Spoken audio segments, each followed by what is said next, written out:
diplomacy. Organizer will be the Russian Association for the Promotion of Science, and a photo exhibition dedicated to UNESCO Global Geoparks, organized by the All-Russian Scientific Research Geological Institute, named after Karpinski.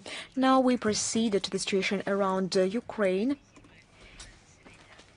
The Kiev Nazi regime continues to attack. During the recent week, 113 Russian citizens suffered.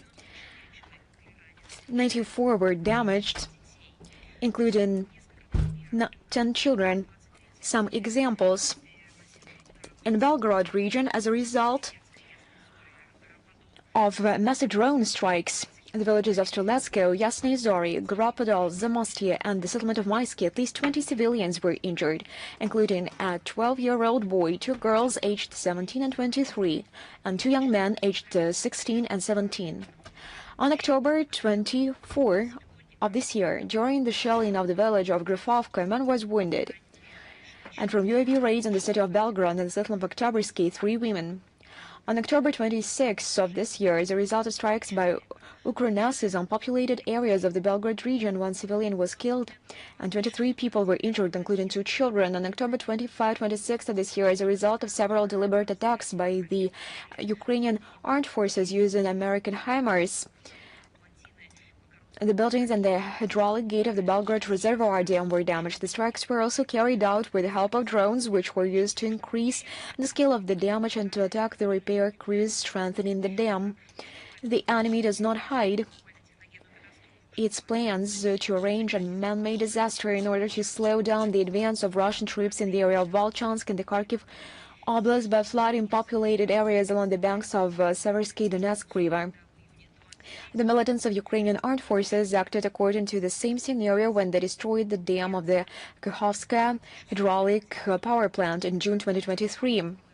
On October 26 of this year, as a result of kamikaze drone strikes on the villages of Kurov and Varenok and the village of Bugaevka, including on civilian vehicles, 4 people were injured. On October 27 of this year, in the settlement of Pogar, as a result of UAV attacks on 5 civilian vehicles, the driver of a minibus was killed and 13 people were wounded. On October 28th of this year, near Pogar, a car was again attacked by drones. 1 person was wounded. On the same day, as a result of a UAV strike in the Vogonishki district, a female civilian was killed, a 14-year-old girl was injured. And between the villages of Kurov and Suvorova, a civilian traveling in a car was killed.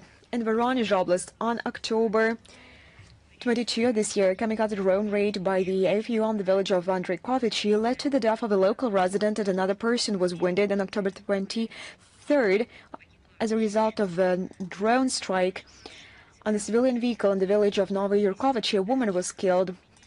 On the night of October 26, as a result of the shelling of the city of Yasenovata by Ukrainian armed forces using HIMARS, a family was killed, a girl born in 2012 and her parents.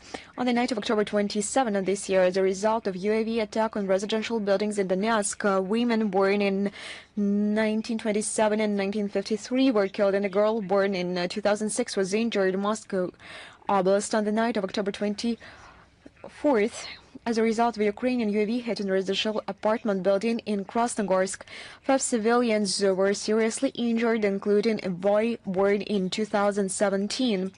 In Kherson Oblast, on October 26 of this year, as a result of targeted shelling by the AFU of the city of Elashki, 4 civilians were killed. On October 26 of this year, in the village of Novaya Zbruyevka, an enemy drone attacked an ambulance that was on its way to a patient. Fortunately, there were no casualties. Of course, they will be punished for this. Russian courts continue to pass sentences on Ukrainian neo-Nazis. A mercenary from Lithuania, Pavelas Adomas Limantas, who participated in hostilities on the side of Ukraine, was sentenced in absentia to 6.5 years in prison. He has been placed on an international wanted list. Criminal cases have been sent to court against legionnaires who fought as part of the AFU from Colombia, Sweden, and Japan. And yet, Kevin Javier Ramirez, Eric Victor Hall, and Takao Tainaki, all 3 have been placed on the international wanted list.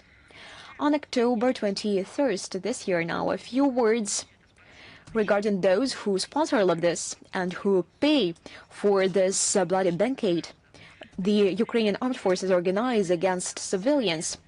So, on October 23rd, a meeting of the European Council was held in Brussels with the participation of Vladimir Zelensky, at which issues of continuing support for the Ukrainian project. Essentially, they miss the project of ending, putting an end to Ukraine, exterminating Ukraine, because what is being done now by the West towards the population of this country, towards the citizens of this country, I don't even mention the territorial integrity, economy, statehood. What they are doing with Ukraine can be called nothing but extermination of Ukraine. They represent it as the implementation of a noble goal from the point of view of NATO, of containing Russia, as they call it, of strategically defeating Russia. The focus of attention was a brainstorm regarding the direction of a reparation credit of 140 billion euros to Kyiv at the expense of Russian assets stolen by Brussels. There are apparently no other sources left, and the friends of Zelensky are clearly not eager to transfer funds from their own leaky budgets for the cause of defending Europe until the last Ukrainians left standing. However, the EU members could not agree on the legalization of the theft of our assets. In this regard, the local publications operating in the European Union mentioned that if you managed to hide the fact that the outcome of the discussion, here is the quote, again raises questions about the fragile support for Ukraine from the European Union. In turn, Vladimir Zelensky, not worrying about the legal and reputational consequences for the Europeans from the encroachment on Russian property, traditionally begged for more weapons and money. He repeated the tired cliches about the inadmissibility, as he put it, of territorial concessions. He announced alleged ongoing negotiations with Europeans on possible supplies of long-range weapons to Kyiv, including Tomahawks.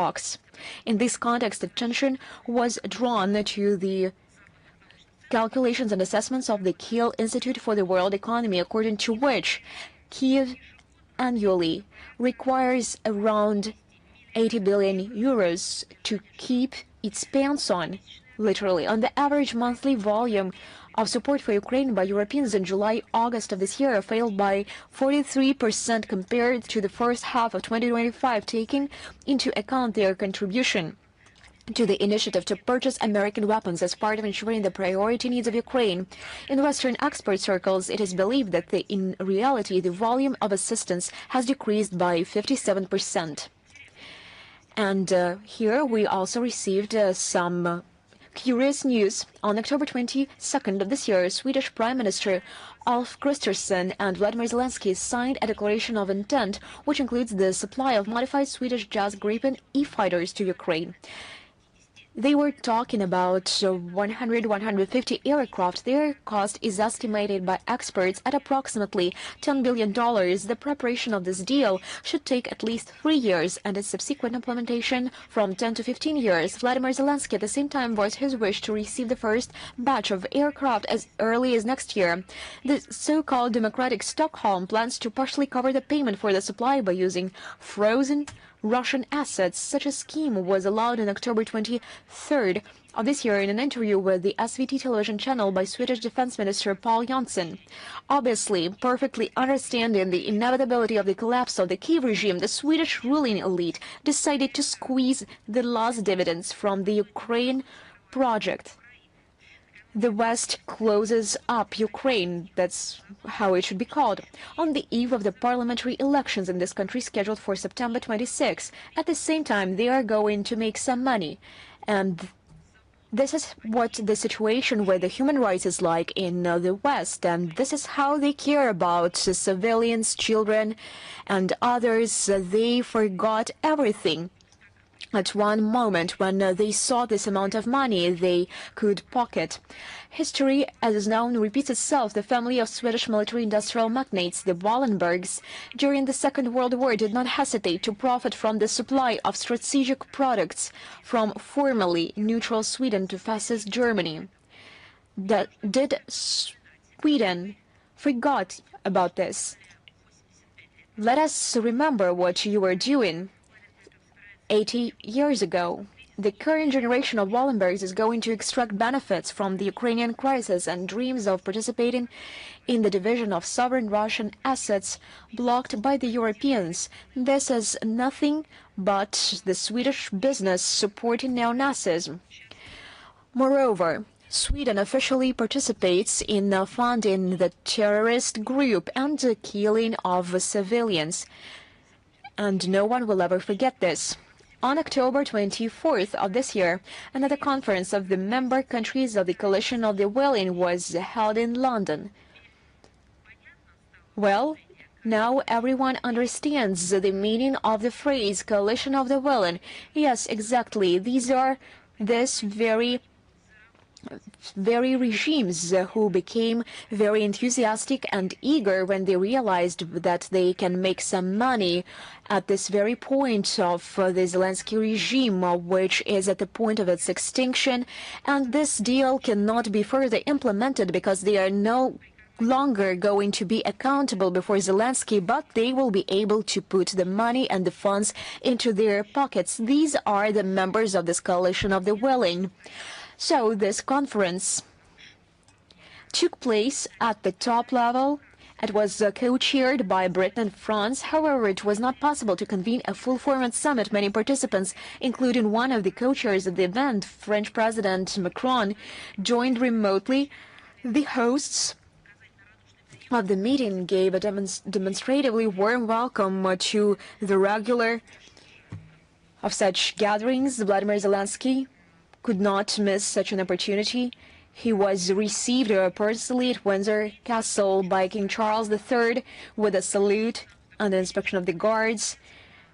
There was an impression that those were some leftovers from the Trump visit. Apparently, being impressed by all this, the head of the Kiev regime launched into verbiage on the topic of endless terror and ruthless strikes by Russia on the Ukrainian energy system. But there was the slip of the tongue.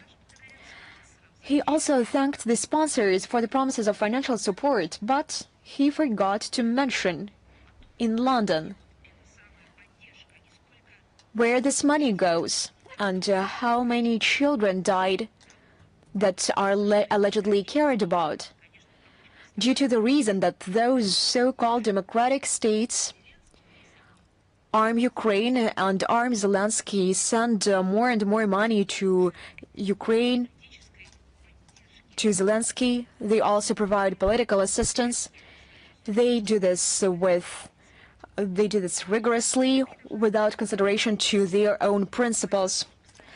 Also, Zelensky spoke in favor of a more substantive diplomacy, which in his view would be realized through political pressure, sanctions, and the supply of long-range weapons to the AFU. I do not know where this diplomacy comes from. I understand that these are empty words for him. I'm just curious. Following the meeting, British Prime Minister Starmer, Macron and Zelensky signed a joint statement which outlined the priority task until the end of the current year. Among them are building up the graduation supply of military products to Ukraine, strengthening its air defense systems, completing negotiations of the use of frozen, in essence stolen Russian assets for the further support of Kiev regime, and continuing work on security guarantees, including the parameters for the deployment of so-called multinational forces in Ukraine after the end of hostilities. And they had a great opportunity of making up things and fancies. But they have no soul in the common understanding of the world. As the discussions in London showed, the Coalition of the Willing is increasingly shifting the focus of its attention from purely military assistance to the topics of using financial and economic levers of pressure on Russia. Experts rightly noted that the attempts of the Willing to find ways to help Vladimir Zelensky and at the same time to profit from the immobilized Russian assets and the income from them prove that the resources of the European sponsors of the Kiev regime are running out.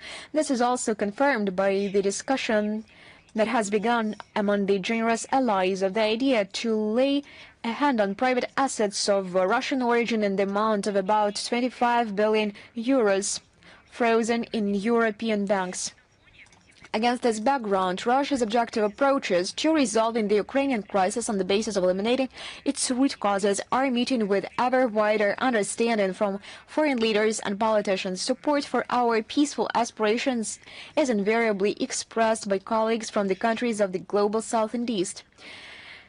Increasingly clear are the just reproaches addressed to the European Union countries which are preventing the negotiation process and contributing in every possible way to the escalation of the conflict.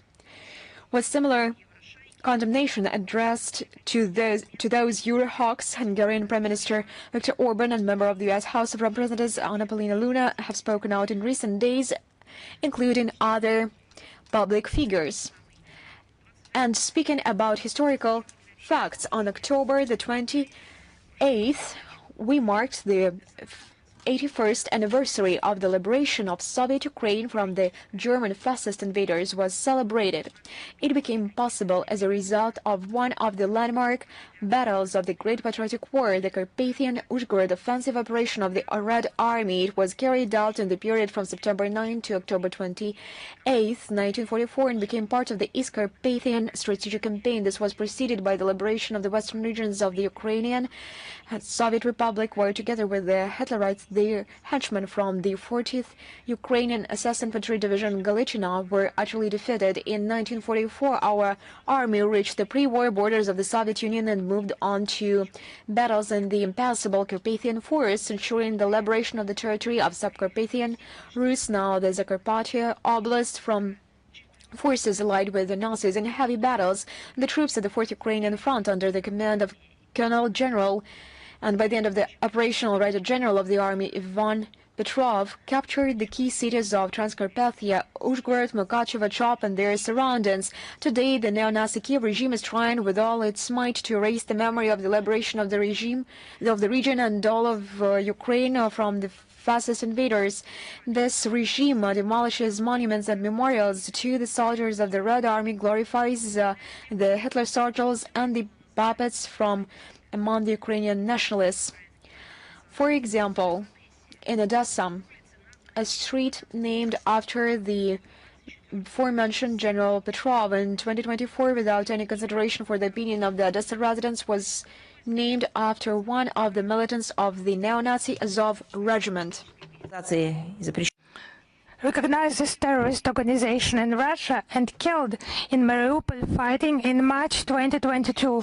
You should remember that manipulating history is fraught with serious consequences, namely the repetition of these lessons. As the Ukrainian experience testifies, attempts by the Kiev regime to impose distorted historical interpretation invariably lead to tragic consequences. They face not only internal rejection within the society, but also the determination of civilized countries to defend the truth about the Second World War and the Great Patriotic War. I strongly recommend that you familiarize yourself with the archival materials recently declassified by the Russian FSB concerning the atrocities committed by Bandera's followers in Western Ukraine during the war. You will understand the methods of Ukrainian Nazis, methods of intimidation, combating the civilian population, and many, many other things. We will never forget that during the liberation of the Ukrainian Soviet Socialist Republic, more than 2.5 even more, 2.5 million Red Army soldiers. During the German fascist occupation, more than 10 million people were killed there, and another 2.5 million were forced into slavery. We will never forget these sacrifices, and we will never allow anyone, everyone else, to forget them.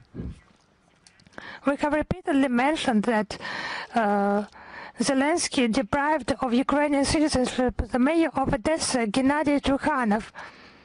The pretext was allegedly the Ukrainian citizenship that he kept, Russian citizenship that he kept. The data was provided by Ukrainian Forces General Lysak and they started fighting memorials, and Trukhanov countered that. A monument to Pushkin was actually closed there, and there is another session of General Conference. This General Conference is, as usual, silent. Maybe when they gather in Samarkand, representatives of the organization of UNESCO that deals with cultural heritage, they will think about what is happening nearby, actually. We will repeat that fact. We will do our best for official documents about those atrocities to be tabled for the officials who must deal with that, but for some reason they do not deal with that. I would mention Yanina Sokolova, allegedly a journalist, but of course she is actually not a journalist because she is famous for her notorious statements intimidating Ukrainians, starting to frighten them with the consequences regarding their move to new Russian regions. They should just decide for themselves. But she intimidates them. This caring Ukrainian journalist, she has invented that they could be beaten, killed, or forcibly mobilized, as she put it, into the DPR volunteer army. So maybe she has mixed something, confused. Forced mobilization is underway where? In Ukraine, I would remind you. She has just forgotten what is happening in her own country. It's just some gap in her memory. The failed forced mobilization of working age Ukrainians. And she has forgotten to mention the overwhelming corruption, destruction in the Ukraine, also in the context of this failed mobilization and mass repressions against citizens who just demonstrate some smallest attempts to ask a question. Based on those arbitrary actions, they observe such personalities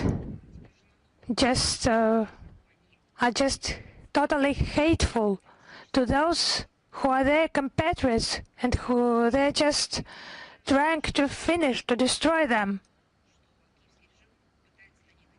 And now they're jealous of people building their new life. Even those people who are no longer part of Ukraine. Yes, Russia's new regions and other regions of Russia, they suffer from the terrorism of the Kiev regime, but the rate of their development is just cannot be imagined by that Ukrainian dictatorship and its sponsored. Massive construction is underway. Thousands of houses, schools, hospitals, and other social sites are being restored. Hundreds of roads and communication sites are being built. Parks, memorials, public spaces are being reconstructed and built. Yes, they are on the front line, they are being shot, but they know they will win. And they know their life will be dignified. And they know they have made the right choice. And the more the Kiev regime shoots them, the more it enshrines in their conscience the knowledge that they are right, that their choice is right. Assistance is provided to families, to elderly people, education is developed. In Donbass and Novorossiysk, the residents are confident in their prosperous future despite all the difficulties. It cannot be said today about common Ukrainians, whom the Zelensky regime has literally sentenced to being expendable for his interests. The Ukrainians are just purifying, cleansing the territories from their own population, torture, kill civilians, unarmed civilians, those who they call their compatriots. The mentioned facts, of course, confirm the relevance of the tasks of denazification and demilitarization of Ukraine and the elimination of threats from its territory. All these goals, as repeatedly mentioned by Russian leadership, will be achieved. The neighboring Moldova. We have repeatedly highlighted the alarming trends in this country, the glorification of Nazi collaborators and downplaying the heroic feat of the Red Army soldiers who have sacrificed their lives to free the Republic from German Nazi invaders. Romanian Nazi collaborators are honored, the Georgian ribbon is banned, the broadcasting of patriotic films is banned, and it is also obvious in the school program there is a textbook that is called The History of Romanians and World History for the 12th grade students. It extols the dictatorial regime of Ion Antonescu and the so-called noble goals regarding Moldova, while the Soviet Union is baselessly accused of expansionist aspirations. A widespread negative reaction in Moldova was sparked by the order published on the 9th of October by the Ministry of Culture. I will quote: "The instruction on the procedure for the erection, relocation and dismantling of monuments in public places." According to this document, the demolition of monuments is possible if they, quotation, promote a hostile, defamatory or derogatory attitude towards national spiritual values and or significant events in national history. But actually the Moldovans did not believe that, as they know how they are treated now, how they are deceived now. The regime does its best to cancel the national identity of the Moldovans. We have repeatedly mentioned it, but I will quote some more examples. In the villages of Gilichene in the Teleneshte district, Zaim in Kaushene district, and Teleshenti in Hineste district, 3 cemeteries of so-called Romanian heroes who fought in the ranks of Hitler's collaborator Ion Antonescu were opened. An act of vandalism was recorded on the 22nd of October in Chisinau with regard to the inscription on the building of the National Children's Library named after Krange. It was made to honor the Soviet soldiers who liberated the Moldovan capital from Romanian and Nazi occupation. Unknown people just tore away the protective glass and painted the inscription with white paint.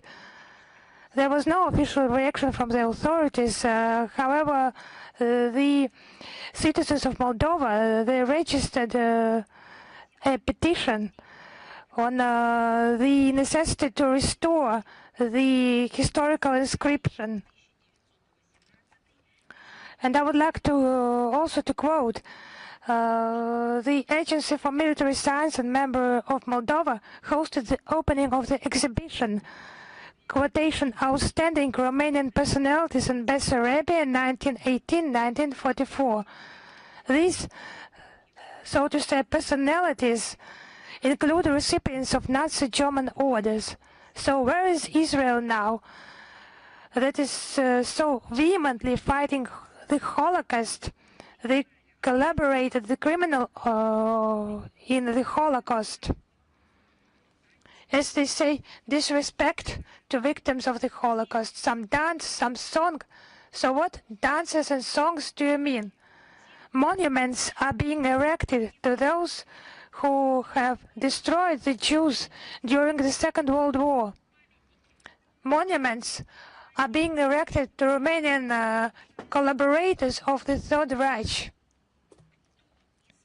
Monuments are being erected to those who have preached hatred based on racial and national grounds. Where are all those who annually, several times, mark the International Day established by the UN General Assembly and all other memorable dates connected with the Holocaust? Where are all those people? Or is it not about the Holocaust? Should the Holocaust be remembered in some other formats? That is the Holocaust that was in place, among others, on the territory where the Romanian collaborators operated.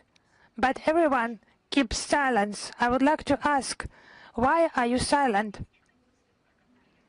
As the exhibition I have mentioned is dedicated to those who ordered to kill and torture civilians living on the Moldovan land of all nationalities. Just have a look. Again, Russia is making this statement. Russia calls upon everyone, actively calls upon everyone. Where is everyone? The Moldovan collaborators having operated on the territory of Moldova, killing people of different nationalities. It's obvious that the attempts by official Chisinau to rewrite history are a manifestation of its barbaric attitude to the history of the Republic of Moldova. It's a shame that the country's authorities remain indifferent to their opinion, but the modern Moldovan authorities, they are just conducting the anti-Moldovan ideology and policy. But actually, about those who usually remains in the shadow, we have drawn attention to Keith Clarenberg published material. He cites declassified CIA data on collaborators, Nazi collaborators and participants in the Holocaust on the territory of Latvia, Lithuania and Estonia after the end of the Second World War. It's inhumane methods of MI6 aiding those collaborators. It's supplies of weapons and explosives, sponsoring murders and terrorist attacks, intimidating the civilian population. These methods are actually at the ready in London for those who do not agree with the neo-colonial thinking and practices. It's just an illness of the British political class that is incurable and just provides increasingly scary effects across all the society. Just patronizing the neo-Nazi Zelensky regime. But the methods of support, they just remain the same as they used to be. Acts of sabotage, weapons and equipment shipments, attacks on the civilian population, lies, stagings, and just the English, they offer the corruption, the Kiev regime mired in corruption to just continue their hostilities until the last Ukrainian. And just remember actions by Boris Johnson giving advice And they should not forget about the lessons of history. Just let us remind them. They consider their sponsors to be just expendable material, which they are ready to easily discard once they have served their purpose. And one more, one more quotation from Keith Clarenberg material. The Forest Brothers were destroyed, and that is the fate awaiting other destructive projects by London. I would like to mention the Israeli Parliament, the Knesset, approving in preliminary reading the draft on the annexation of the West Bank territories. Both documents were introduced by opposition deputies, and in accordance with the current regulations, they have 3 more readings ahead of them. The Office of the Prime Minister of Israel called this step a deliberate political provocation on the part of political opponents, and Netanyahu himself instructed the members of the ruling coalition, this is the direct quote, to suspend the promotion of the draft laws until further notice, end of quote. We hope that the matter will not come to the final approval of the draft laws, otherwise it will not be possible to avoid a new dangerous escalation of tension both in the occupied Palestinian territory and in the Middle East region as a whole, and the international peacekeeping efforts promoted with considerable difficulty and aimed at reducing confrontation will be undermined and thrown far back. We emphasize once again that a solution to the Palestinian problem can be achieved only through political and diplomatic means. We see the main task today in ensuring sustainable peace in the region and creating the necessary conditions for establishing direct negotiations between the Palestinians and the Israelis on all issues of final status. Their logical outcome is intended to be the creation of an independent, territorially integral Palestinian state coexisting in peace and harmony with Israel. Just recently, the General Assembly of the United Nations voted on the so-called anti-Cuba policy of the United States against Cuba. We welcome the almost unanimous adoption by the 80th session of the UN General Assembly on October 29th of this year of the annually submitted by Havana resolution necessity of ending the economic, commercial, and financial embargo imposed by the United States of America against Cuba. 165 states voted for it, 7 voted against, and 12 abstained. Russia, in its traditional vein, actively supported this document and made a corresponding statement during its consideration. The adoption of this resolution once again demonstrated the decisive condemnation by practically the entire world community of Washington's unilateral restrictive measures against Havana, which grossly violate the fundamental principles and norms of international law and prevent Cuba's full participation in international and regional cooperation, and also encroach on the inalienable right of Cuban citizens to a dignified life. The American blockade of the Island of Freedom as a long-standing sanctions war unleashed by the United States against Cuba to achieve its main goal, the overthrow of the government it dislikes, and is a vivid example of treacherous interference in the internal affairs of an independent state. It is no secret to anyone that these illegal unilateral restrictive measures are designed, among other things, to intimidate other states that would like to develop mutually beneficial cooperation with Cuba. The economy of the island is suffering colossal losses from the American embargo from March 2024 to February 2025. The damage caused to it by the blockade increased by 49% compared to the previous similar period and amounted to more than $7.5 billion, exceeding the huge damage caused to the country in 2023 by $2.5 billion. The total losses for the entire history of the embargo have reached more than $170 billion. If not for the blockade, Cuba's GDP could have grown in 2024-2025 by 9.2%, which is one of the highest growth rates in the Western Hemisphere. All this affects the well-being of Cuban citizens, representing a major barrier to the full realization of human rights in Cuba, primarily in the areas of healthcare, education, energy, and food security. We are confident that the fraternal Cuban people, despite all of Washington's efforts, will continue to courageously and cohesively resist the challenge. In connection with the actions of the U.S. aimed at tightening economic pressure on Havana, we reaffirm our position in favor of the immediate exclusion of Cuba from the odious American list of state sponsors of terrorism. This country has an impeccable reputation as an active participant in international cooperation in countering terrorism. Guided by the fundamental principles of the United Nations Charter, we will continue to advocate together with the world majority for the complete and unconditional lifting of the embargo, as well as against the preservation of Cuba on the specified list of states.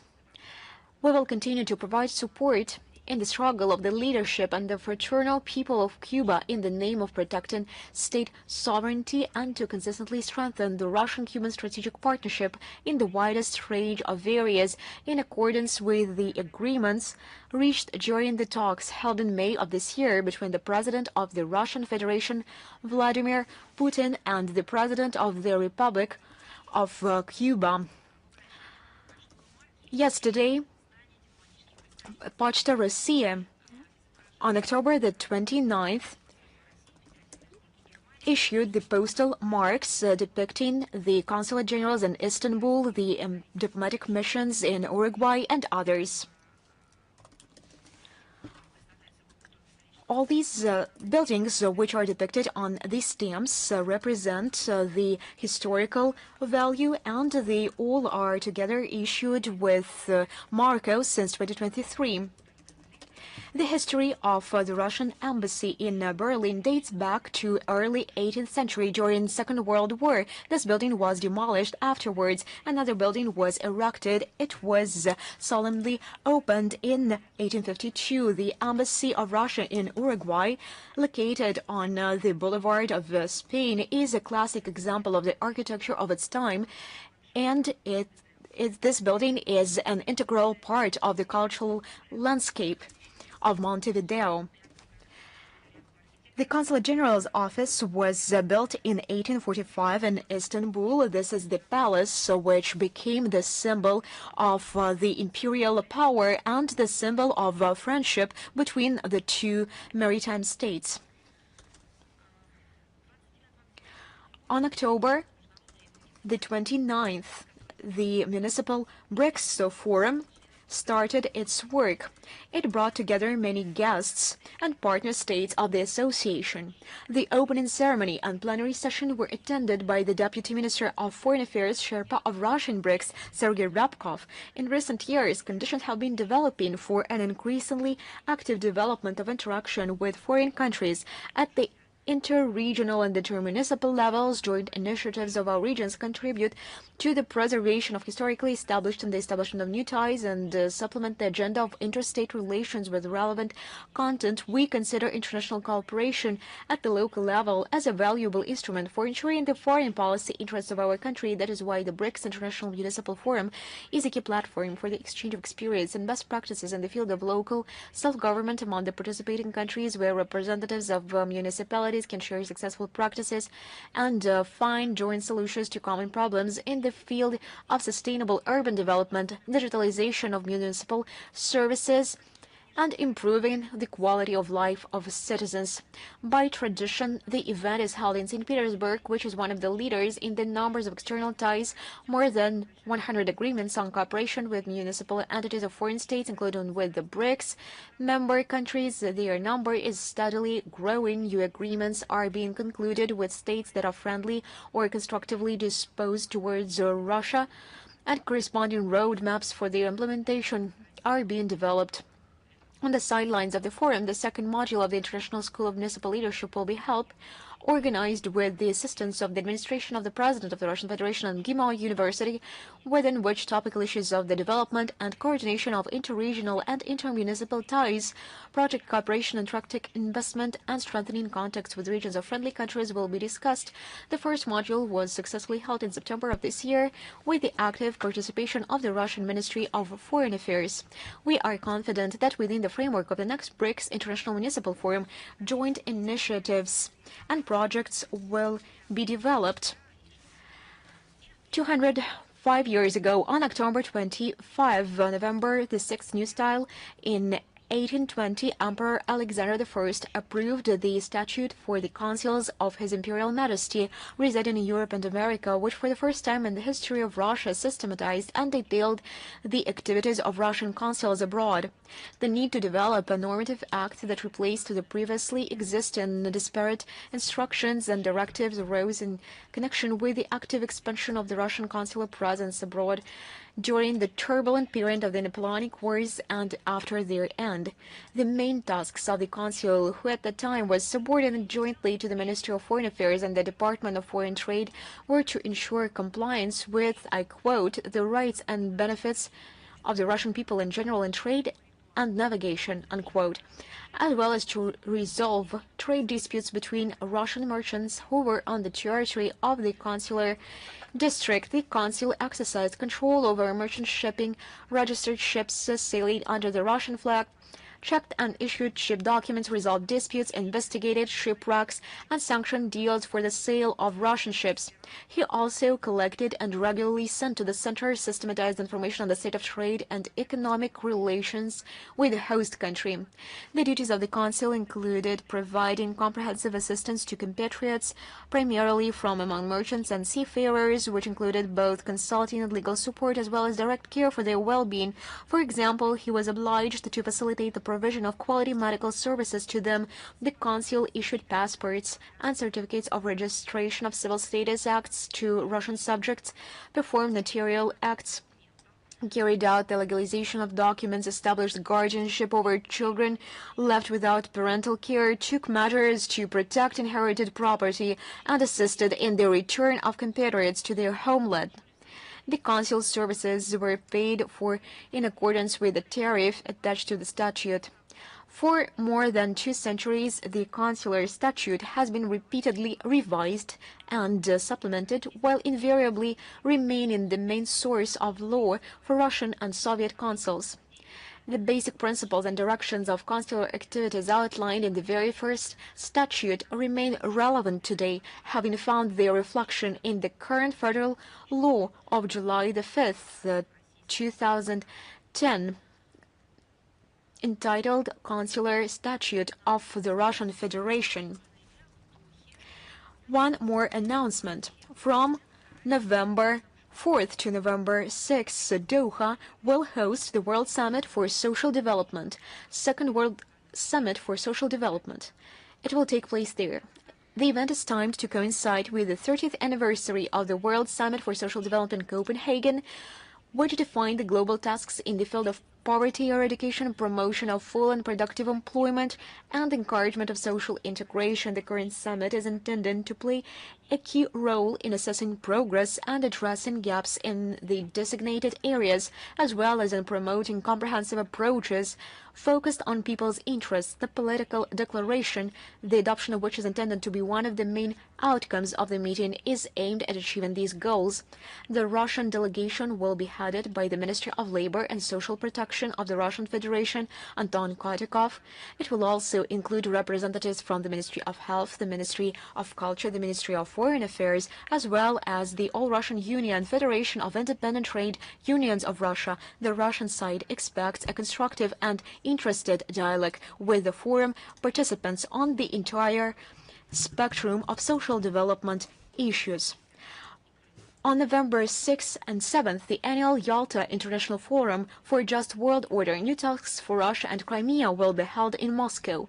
The event is organized by the Council of Ministers of the Republic of Crimea for the participation, the permanent representation of the Republic of Crimea under the President of the Russian Federation. The forum's agenda provides for the discussion of topical problems of regional and international development and is focused on solving practical tasks for the further disclosure of the large-scale potential of Crimea and increasing its investment attractiveness within the framework of the event, the 10th International Conference Crimea and the Modern International Context, the Russian status of Crimea as an indicator of changes in world politics, a meeting of the International Association of Friends of Crimea, and a session, Economic Partnership of the Republic of Crimea and the Republic of Belarus. Crimea, the southern seagate of the Union State, will be held.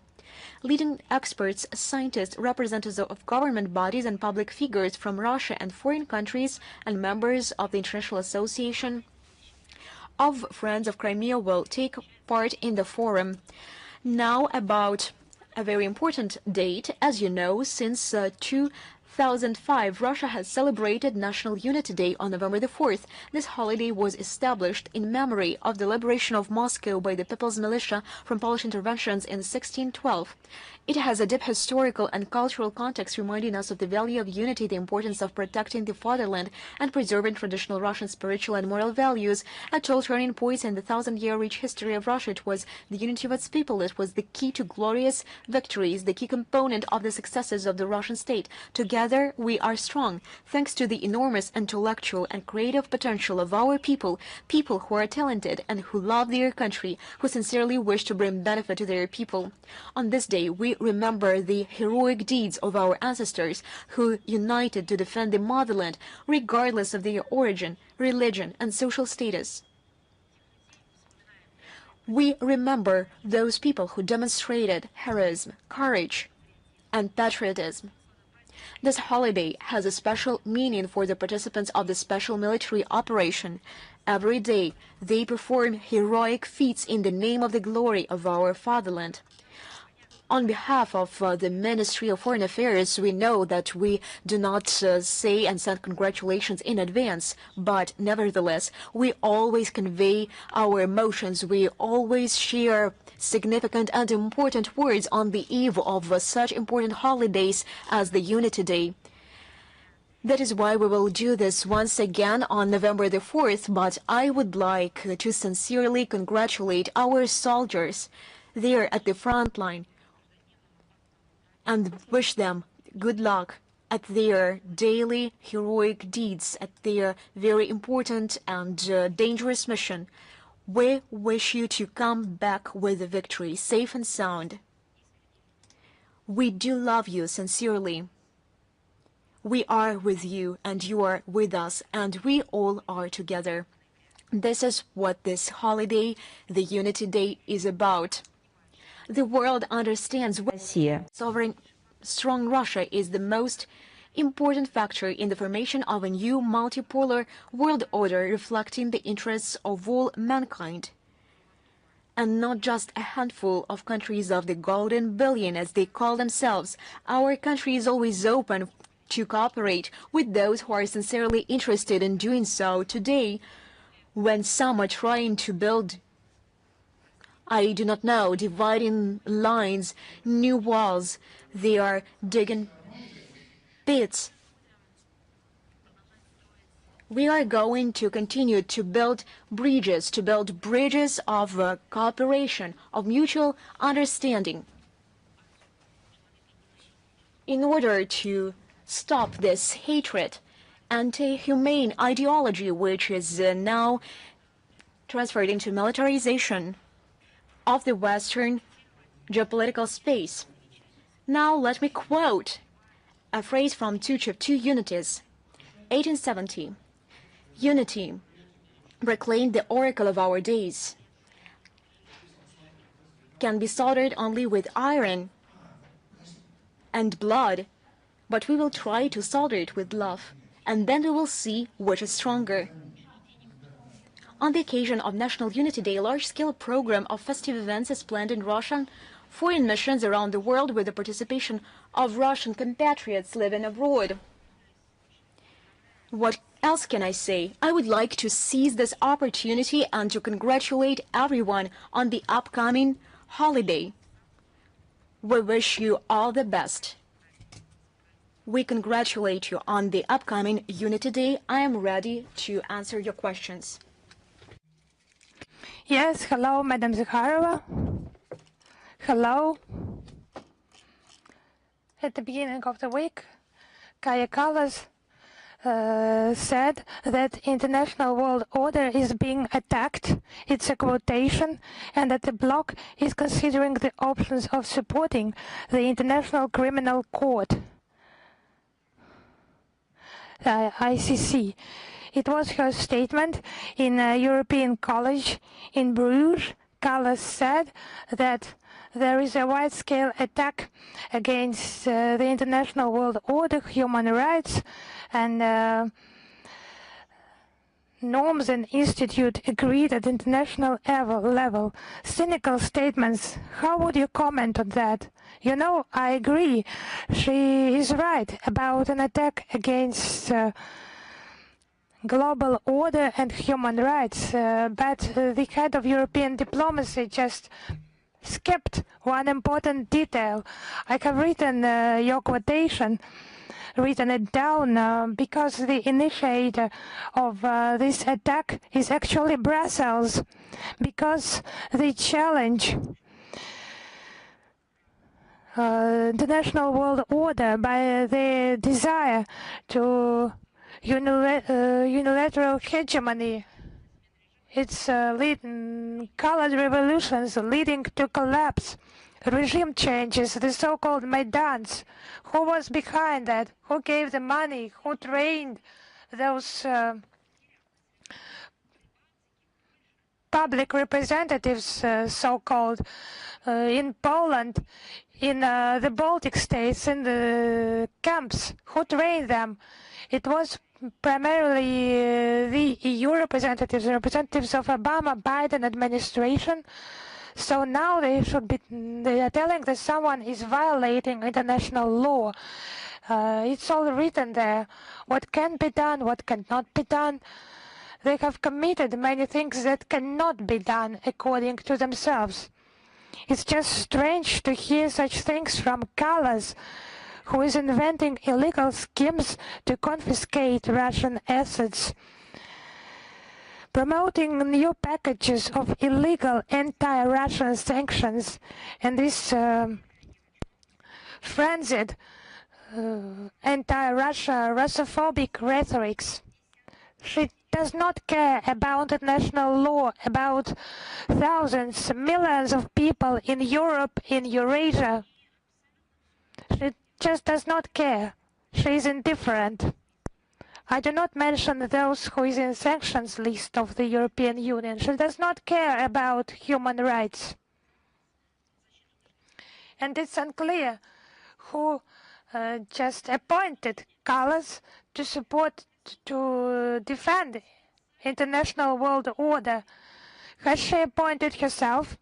Because there are international mechanisms, institutions in place, UN bodies, International Court, UN Security Council. As we know, Kallas does not have any relation to them. As for International Criminal Court, it is not within the UN structure.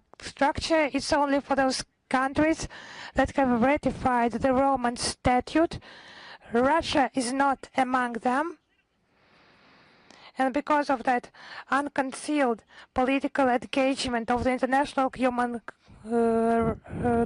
Court, of some prosecutors being politically engaged, some countries take a decision to quit the Roman statute. For example, Hungary, Mali, Niger, these have 3 states. This pseudo-court body, and they failed to provide guarantees of personal security to Netanyahu, who is under the International Criminal Court arrest. Maybe Kallas will deal with her own EU members, have a meeting, just consider them, consider their behavior, maybe let them develop their unified stance, and then she will go on to teach others. For example, Polish Prime Minister Sikorski just saying that he is ready to arrest and to provide him to The Hague. So how is the Sikorski statement, how does it correlate with international law?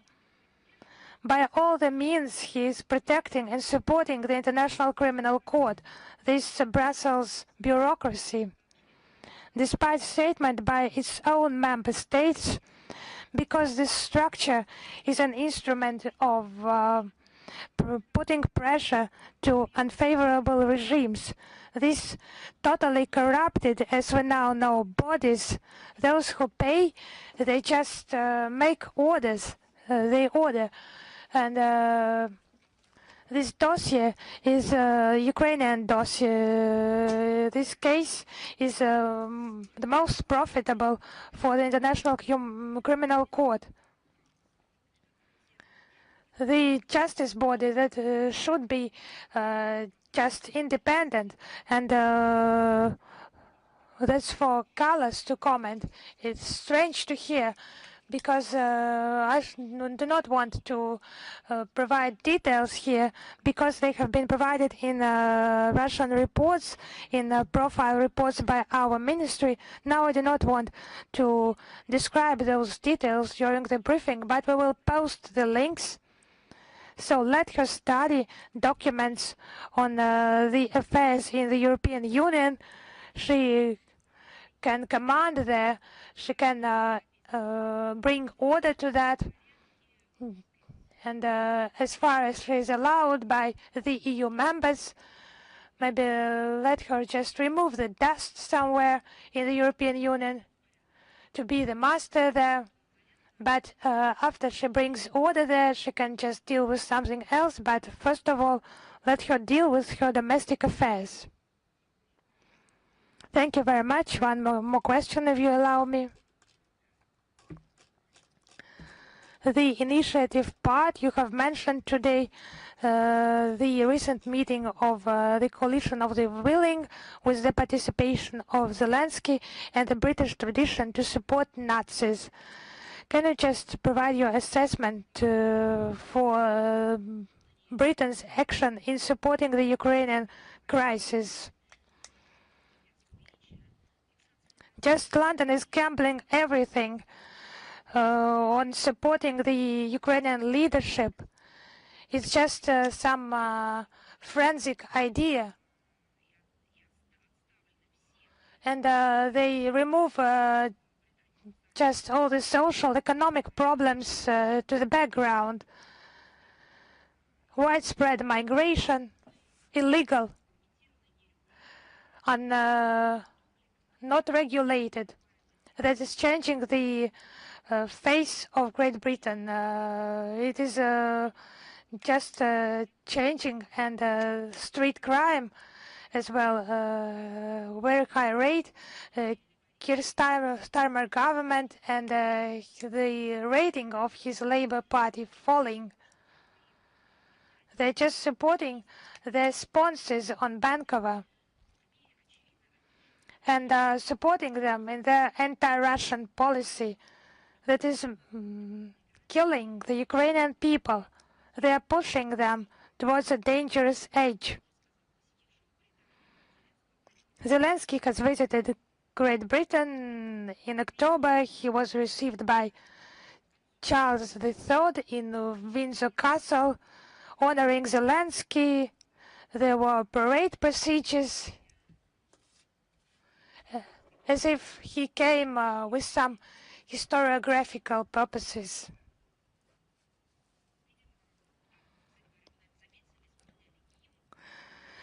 Obviously, as you have noticed, I think there was a hymn, a ceremonial salute, maybe artillery munitions used, not used during the September stay in Windsor of President Trump. Actually, Zelensky was just invited for some leftover. And the assistance to Kiev regime, just forgetting that it's not about some public figures, but about a terrorist cell. London is just supporting the topic of intervention in Ukraine and hindering peaceful settlement for the Kiev regime to carry on with the war, as Boris Johnson used to promote. Now it's a transition to a virtual format of the meeting, and London just keeps hopes of the theft of Russian assets, but the British people are not ready for that because it will be catastrophic losses for London City. They just think that someone else will do that. It's just their tactics to provoke and then to say that they are not engaged in it. It's classical tactics of the English politics. It's not just someone patronizing those tactics. It will be paid by London, by common citizens, common British citizens, as it is always the case. They should realize the destructive nature of anti-Russian politics that is fraught with grave consequences for international and regional security. At first, it is not hindering efforts aimed at the settlement of the conflict by eliminating of its root causes. Thank you very much. Thank you. Is RIA Novosti with us? Yes, Madam Zakharova. Christina Rodriguez, RIA Novosti. We have 2 questions today, if you allow. I will move on to the first question. How would you comment on the information that has appeared in the media that the illegitimate high representatives of Bosnia and Herzegovina, Mr. Schmidt, is soon to leave his post and pass on his duties to someone who will be approved by the UN Security Council? Actually, Mr. Schmidt, he did not occupy any post. He just qualified himself as some representatives. He was not approved by the UN Security Council for this post. He did not have any legitimacy. They're just words, special words. He's just an usurpator that can qualify him. And to pass on his functions, to pass on the functions he does not have, he has never had. He cannot do that, and the post is vacant after Valentin Inzko left the post. Actually, his stay in Bosnia and Herzegovina is just his private business. It has nothing to do with post-conflict settlement with Bosnia and Herzegovina. At least as agreed by the international community, Russia is one of the Dayton Agreement guarantors. Agreement of 1995 supports the elimination of the external protectorate incompatible with the sovereignty of Bosnia and Herzegovina. We stand for the entire responsibility for the fate of the country and its people, equality and equal and respectful dialogue. Thank you very much. Thank you very much. My second question, if I may. Russia has made considerable efforts to establish the facts of the staged incident in Bucha. As far as I know, in the context of the investigation of this provocation, you have repeatedly sent relevant inquiries to the UN Secretariat. I would like to know how you received any response. As you know, this issue is regularly raised and controlled by Sergei Lavrov. During his contacts with UN officials, including Secretary General Guterres, he not only regularly talks about this, but also conveys the corresponding letters. What is our permanent mission to the United Nations in New York does. We continue to seek a substantive response from the UN Secretariat to Russian inquiries regarding the provocation in Bucha in April 2022. In particular, we insist on the provision of a nominal list of the names shown in the Western media footage, the British in particular, that went around the world. And they were represented as civilians killed in Bucha, and accusations were voiced towards Russia and Russian military. So far, we have seen only, to put it mildly, an evasive reaction from UN officials to proposals for constructive interaction with Moscow. We call on the representatives of the World Organization to abandon the actual connivance with the Ukrainian staged incident. Not only Ukrainian, I mean the western part of Ukraine, which was aimed at discrediting our country. We call upon the UN Secretariat, the UN Secretary General, to hold a thorough and transparent investigation to identify the persons responsible for this monstrous crime of the Kiev regime. The fact that Russia claims this list, this name-by-name list of the people who were misrepresented as victims. We are doing this not only to lift this accusation from us, we are doing this in order to encourage the international community to launch an international investigation, what had happened there, and who had killed those persons, and those who had orchestrated these events in Bucha. The other day, Sergei Lavrov sent another message to UN Secretary General on this topic, and we await their reaction once again. Thank you very much. Izvestia, are you with us? Good afternoon, Madam Zakharova. We have 2 questions today, if I may.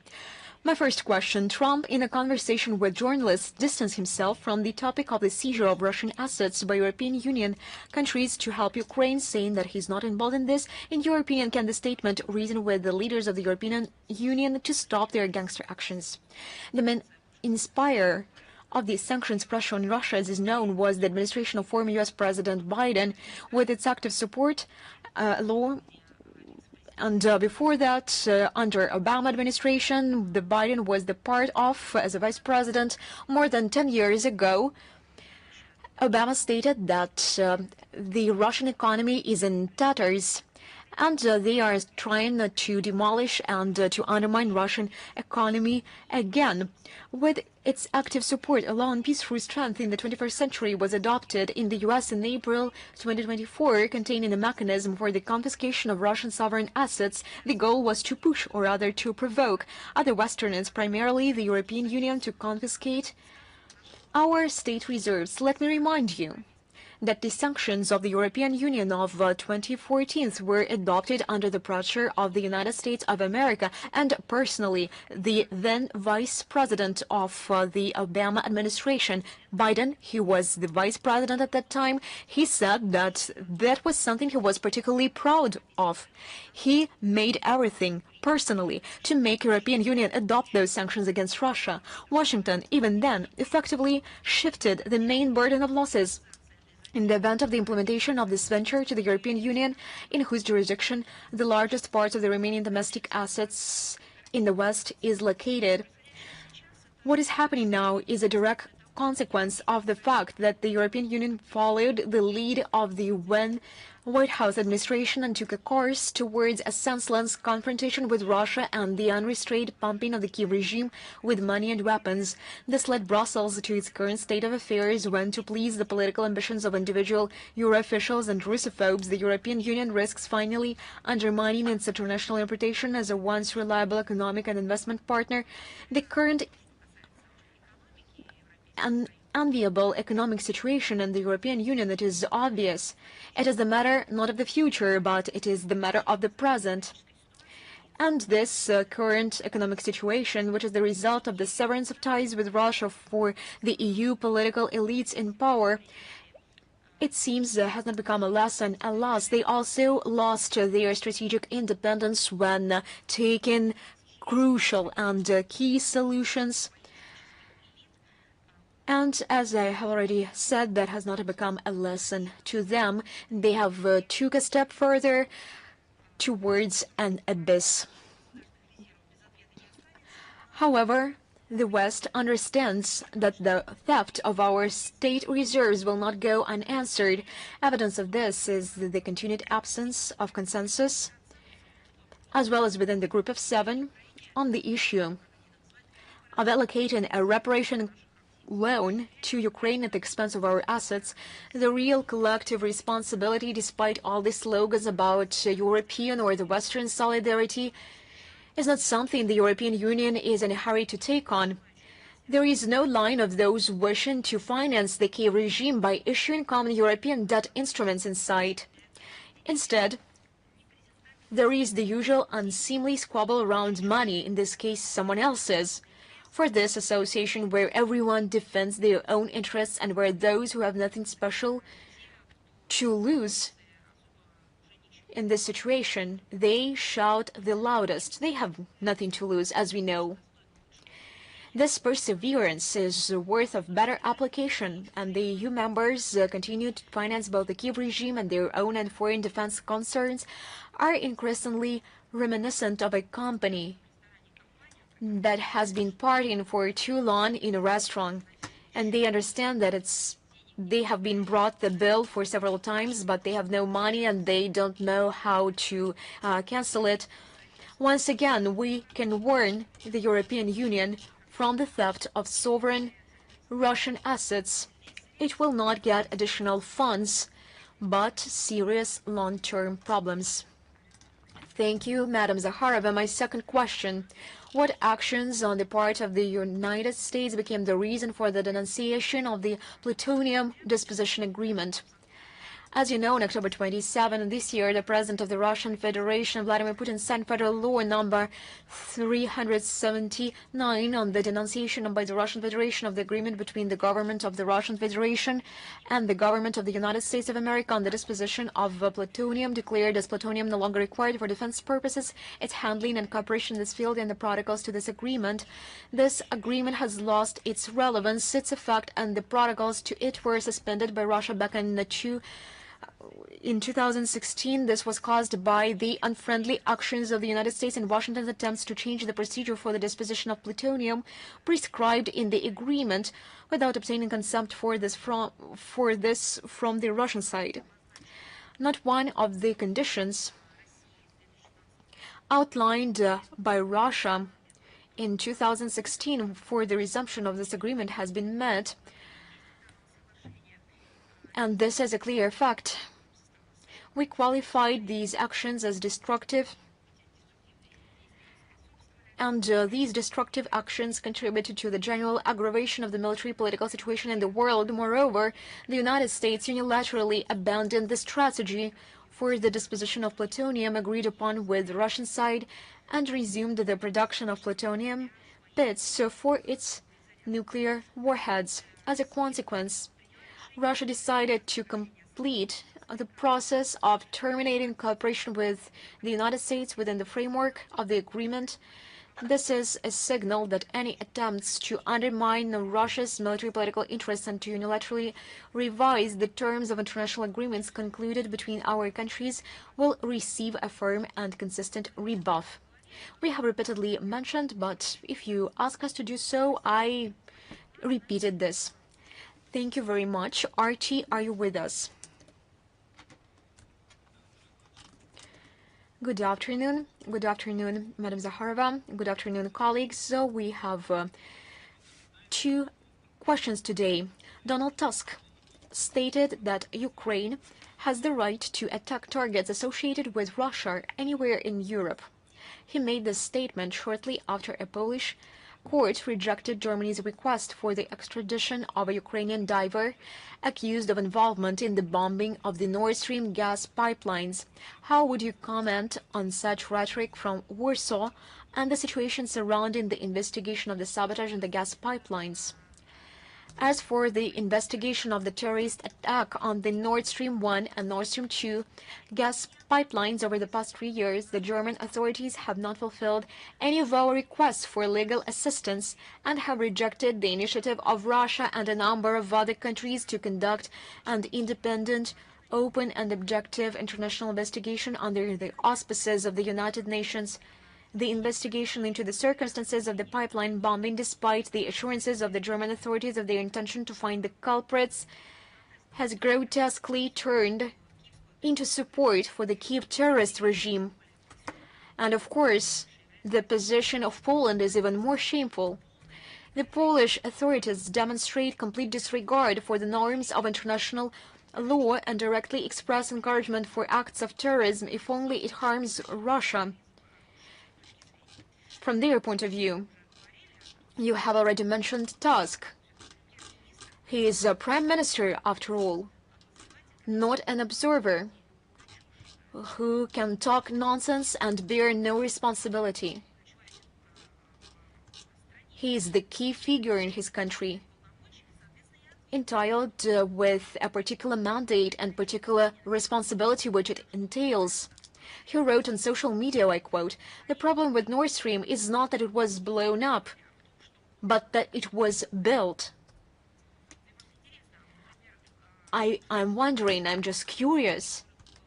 And those people who die in terrorist attacks, is he going to have the same linguistic phrasing towards them? The Deputy Prime Minister and Foreign Minister Sikorsky, after the decision of the District Court in Warsaw to refuse to extradite the Ukrainian Vladimir Zhuravlov, suspected of the bombing, said that he feels pride in the Polish court, which did not consider this sabotage against the invader and a crime, and this is a direct quote. A very curious logic. So, we see if a grouping, a band, an organization declares, or just for itself, considers Poland to be an invader or a country that does not fit into regular norms, everything that this group will be doing on the territory of Poland will not be considered as a crime. What can we say about this, and how should we treat this? For our part, we will do everything to prevent this unprecedented terrorist act against an object of cross-border underwater civilian infrastructure from being swept under the carpet with all our resources and opportunities. My second question, if I may. You know, there is another point in this regard. Speaking about the statement made by Tusk and other Polish politicians, let alone the moral and ethical part of the question, there is a legal part of the question. This is a terrorist act. They can consider this to be nothing wrong. They can consider this to be a positive thing. This is another story. This is a different story. But indeed, in reality, there is a violation of legitimacy and the right.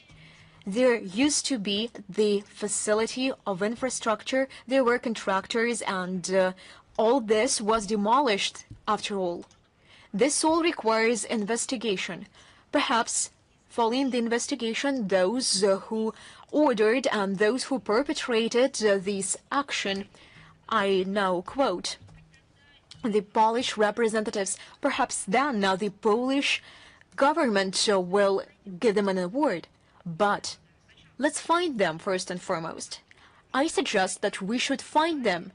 We should identify the perpetrators and then give the Polish government an opportunity to honor the perpetrators, the so-called heroes.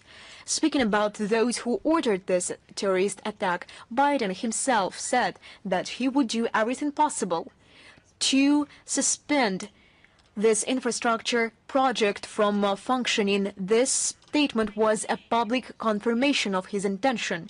We should identify those who perpetrated, who sponsored and supervised all those happening, and afterwards each and every legal entity, international organization will give corresponding assessments of those activities. Some would say that those are criminals, and Warsaw perhaps will award and honor those perpetrators. Just do not get in the way of finding these so-called Polish heroes. Let's find them first and foremost. My second question, if I may. The mayor of the Armenian city of Gyumri, Verdan Gukasan, detained on the 21st of October on the allegations of corruption. There is a new criminal case initiated against him, this time for statements in favor of Armenia being part of the allied state with Russia. They are regarded as calls for seizing power and overthrowing the constitutional order. How can you comment on that?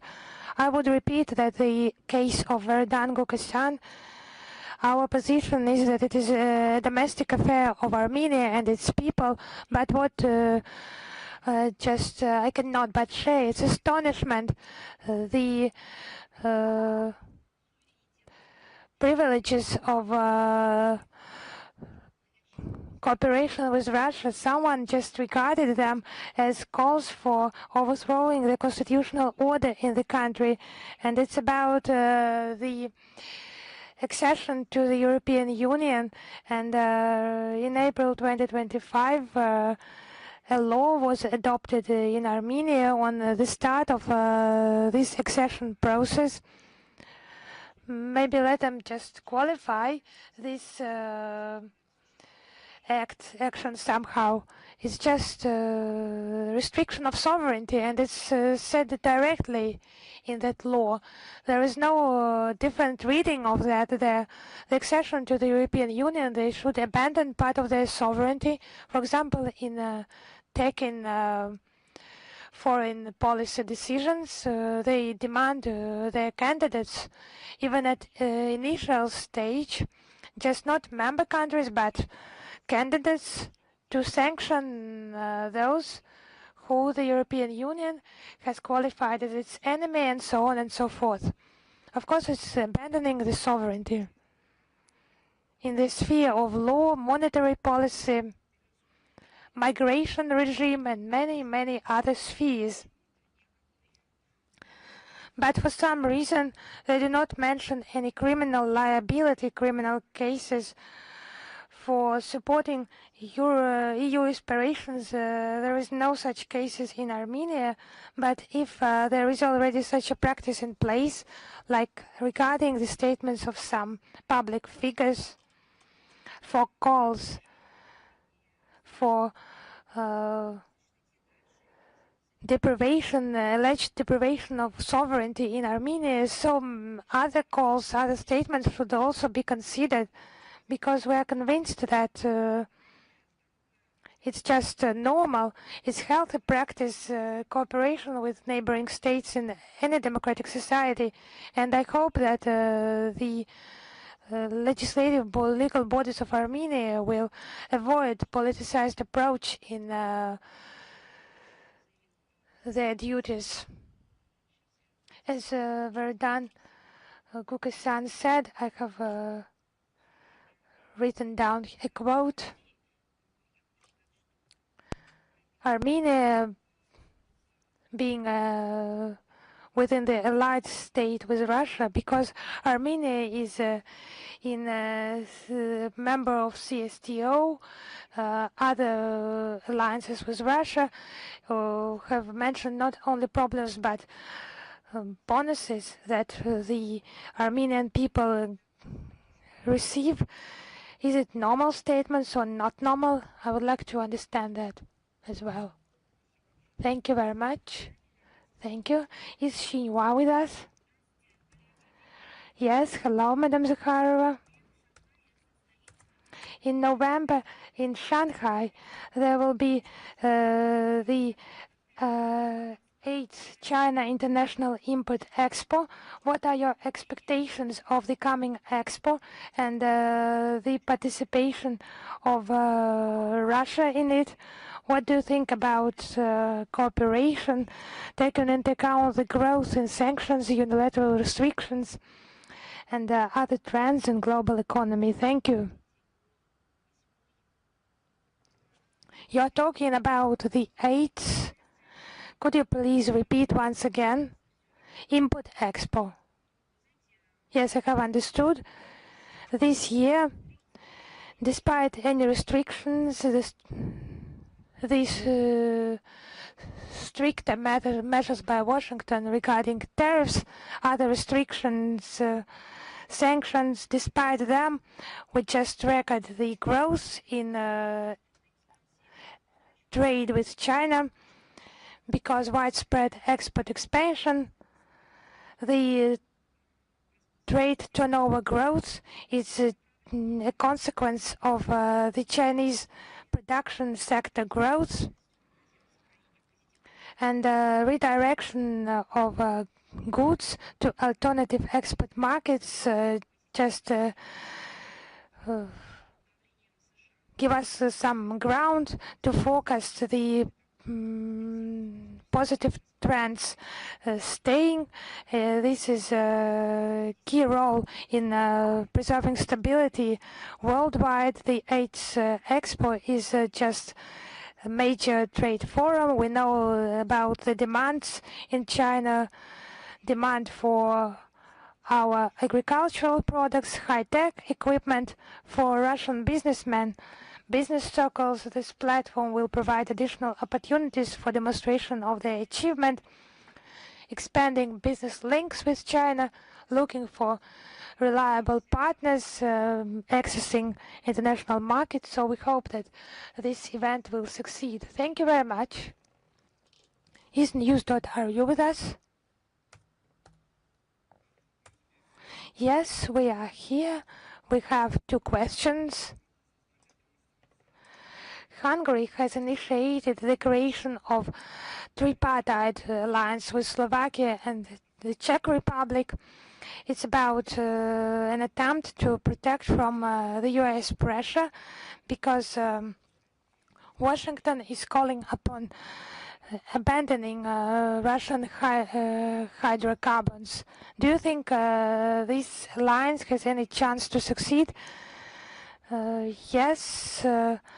Actually, there is no legally binding, legally formed alliance. It's about possible coordination of Bratislava, Budapest, and Prague in protection of their national interests before the European bureaucracy that has become an obvious threat for the EU member countries. We actually value the pragmatic approach, and the sovereign approach is appearing on major international issues. I cannot hear. You have no sound on, I think. There is no sound. Yes, now can you hear me? Yes, perfectly. My second question.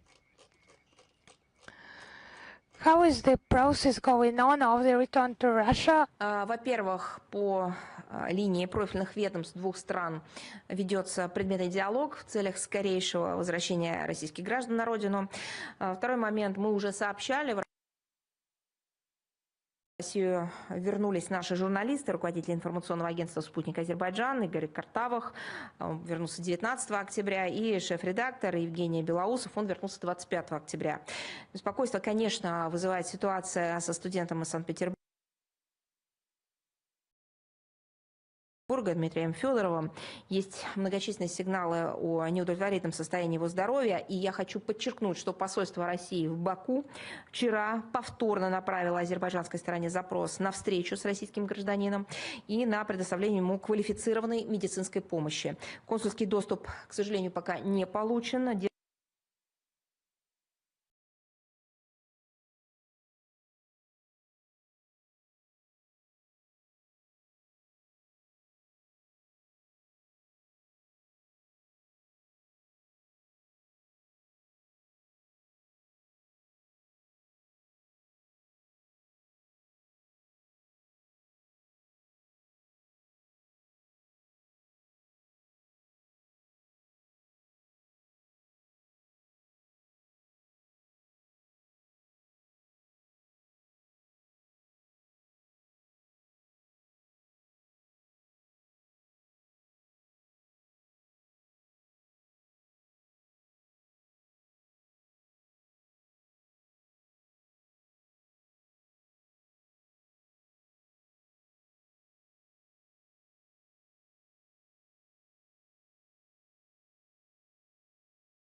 Американского председательства в 2023 году и принимать содержательные такие действительно хорошо, глубоко проработанные документы.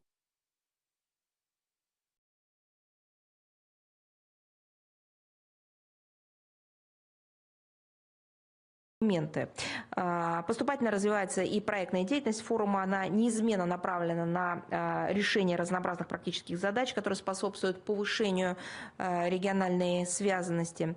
И в этом смысле АТЭС действительно способен соединять.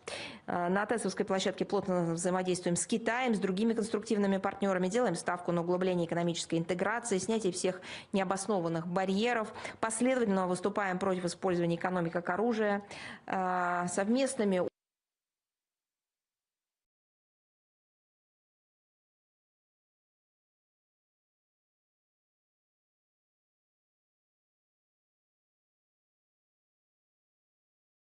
усилиями препятствуем попытке отдельных западных делегаций привнести в повестку форума непрофильные политические сюжеты.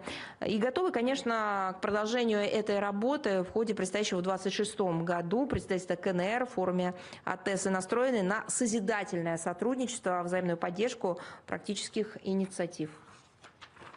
Спасибо. И второй вопрос, Мария Владимировна. Да, конечно. 26 октября Россия заявила об успешных испытаниях крылатой ракеты с ядерным двигателем «Буревестник».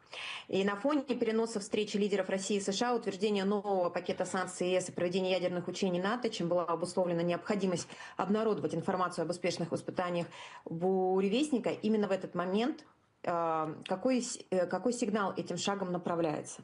Знаете, информация, я думаю, что вы, конечно, читали и слышали об успешных испытаниях системы «Буревестник», была обнародована в ходе доклада начальника генерального штаба господина Герасимова президенту Российской Федерации по итогам тренировки стратегических ядерных сил. Такие многосложные и такие комплексно готовящиеся учения, включая испытания перспективных образцов вооружения, носят плановый характер. Они прорабатываются фундаментально. Сигнал в таких случаях, как правило, один и тот же. Россия на системной основе предпринимает шаги по поддержанию эффективности и надежности национальных сил и средств стратегического сдерживания, их технологической зрелости и адекватности существующим угрозам. Цель, безусловно, обеспечение постоянной готовности нашей страны защищать свои коренные и жизненно важные интересы, а также демонстрация любому вероятному противнику, что в ответ на потенциальную агрессию с его стороны Россия в состоянии дать гарантированный и твердый отпор. Что касается систем, подобных «Буревестнику», то, как уже неоднократно заявлялось российским руководством, их разработка носит вынужденный характер и происходит в целях поддержания стратегического баланса. В частности, нашей стране приходится реагировать на все более дестабилизирующие действия натовцев в сфере, в частности, противоракетной обороны. Спасибо. Спасибо вам. С нами ли Украина.ру? Здравствуйте, Мария Владимировна, Анна Черкасова, издание «Украина.ру». У нас один вопрос сегодня. Западные СМИ активно педалируют тему отказа госкомпаний Китая и России закупать нефть российских компаний Роснефть и Лукойл из-за санкций США.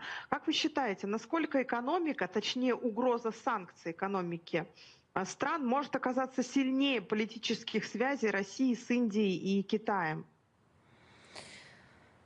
Вы знаете, мне кажется, не стоит противоставлять вот эти сферы. С каждым из наших международных партнеров, включая Китай, Индию, мы совместно выстраиваем взаимовыгодное сотрудничество и с политической, и с экономической точек зрения. Следуем такому принципу при любых обстоятельствах, в том числе и даже неблагоприятных. В частности, Россия на протяжении многих лет удерживает первое место по объему поставок нефти в Китай. Российско-китайское партнерство в области энергетики носит стратегический характер, не подвержено сиюминутным веяниям и не зависит от внешнего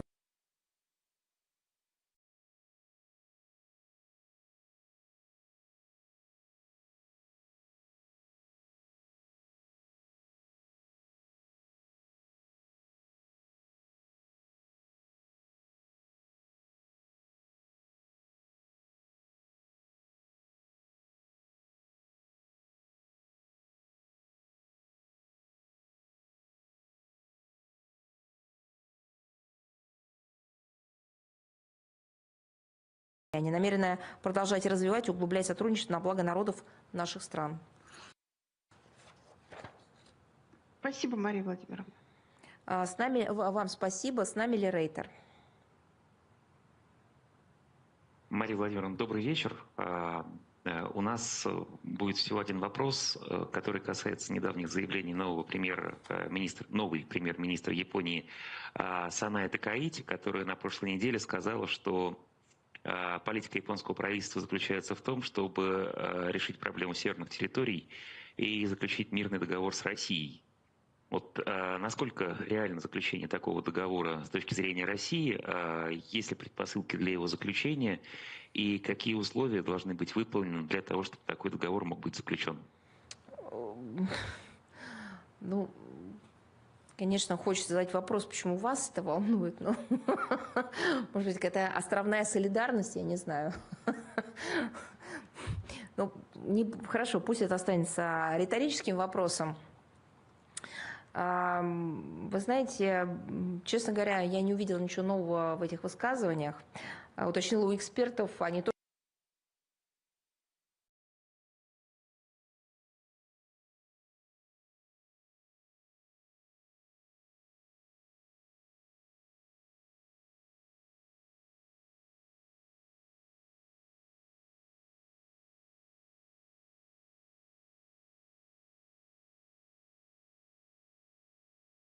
ничего не увидели нового в этих высказываниях. И, в принципе, ничего нет нового в политике японского правительства в отношении России. Мы не услышали в ходе выступления в парламенте премьер-министра Такаити. Ничего там нового не прозвучало. Вы знаете, у нас есть наш принципиальный подход. Вот он как бы тоже, наверное, прозвучит не ново. Мы неоднократно об этом заявляли и раньше. Путь к возобновлению диалога с Японией откроется только после деятельного отказа Токио от антироссийского курса, нацеленного на нанесение нашей стране и ее гражданам ущерба, как там придумали, да, что нам будут какое-то там поражение, ущерб наноситься. Вот от этого они должны отказаться. Это к вопросу о предпосылках или о, так сказать, тенденциях, атмосферах и так далее. Потому что ведь именно такая недружественная линия завела двустороннее сотрудничество в тупик. Но линия эта была недружественная и тупиковая с японской стороны, не с нашей.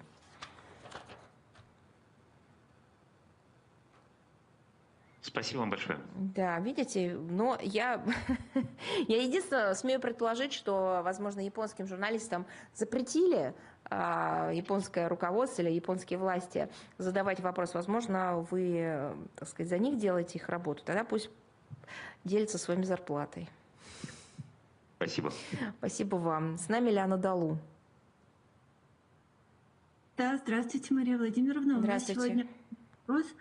Недавно министр иностранных дел России Сергей Лавров сказал, что Россия готова предоставить гарантии безопасности, гарантии ненападения странам НАТО. Не могли бы вы подробнее рассказать, о чем идет речь и идет ли тут речь о заключении какого-то нового соглашения?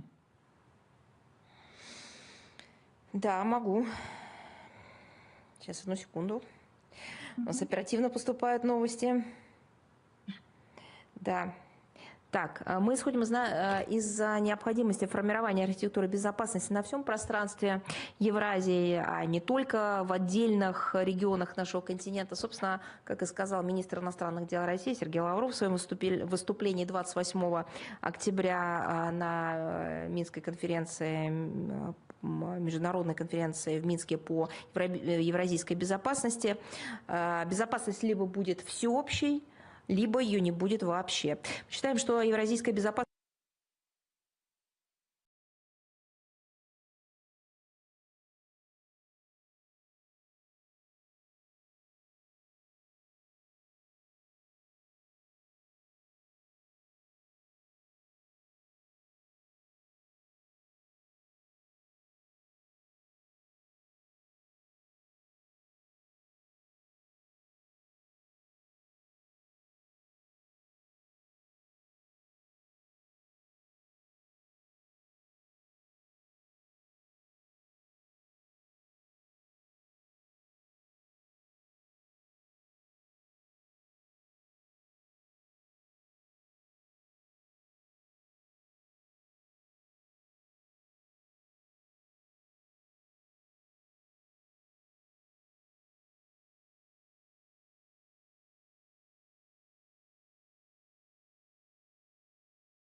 Russian compatriots living abroad. What else can I say? I would like to seize this opportunity and to congratulate everyone on the upcoming holiday. We wish you all the best. We congratulate you on the upcoming Unity Day. I am ready to answer your questions. Yes, hello, Madam Zakharova. Hello. At the beginning of the week, Kaja Kallas said that international world order is being attacked, it's a quotation, and that the bloc is considering the options of supporting the International Criminal Court, ICC. It was her